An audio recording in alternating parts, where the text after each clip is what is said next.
السلام عليكم. النهارده هنعمل شوية كوارع، انما ايه تحفة. دايبة وجميلة وسهلة وبسيطة. اول حاجة هنعملها زي ما انتم شايفين كده. هشوفها استوت خالص، انا بحبهاش اوفر كوك، بحبها ايه تكون مش دايبة قوي. زي ما انتم شايفين هعملها النهارده في حلة الضغط بتاعتي واشوف هتطلع عاملة ازاي. اول حاجة جبت الكوارع بتاعتي وغسلتها بمية وملح وخل ونزلت ميتها وخليتها ملهاش ريحة خالص في ميتها.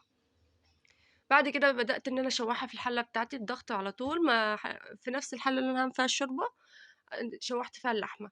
وبعد كده حطيت عليها توم وبصل وقوطة بتاعتي زي ما انتم شايفين كده، واحط عليها بقى القرفة وجنزبيل وورق غار وشوية فلفل اسمر، وابدأ ان انا اشوح فيها وشوية بهارات للشوربة زي ما انتم شايفين كده. تمام. وورق غار وابدا ان انا مسخنه عندي ميه مغليه زي ما انتم شايفين كده، وابدا احط عليها على طول الميه المغليه زي ما انتم شايفين، فلفل اسمر طبعا والبهارات اللي انتم شايفينها دي كلها، وتاخد تشويحه، وابدا اوطي عليها. واول ما اغطي على حاله الضغط واسمع الصوت في الصفاره وهي عليها، هبدا ان انا اوطي عليها واسيبها خالص لمده ساعه ونص.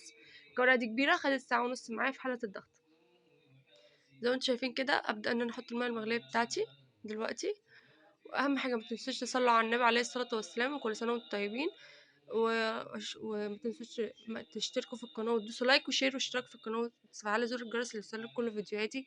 واشوفكم في فيديو جديد، والسلام عليكم ورحمه الله وبركاته.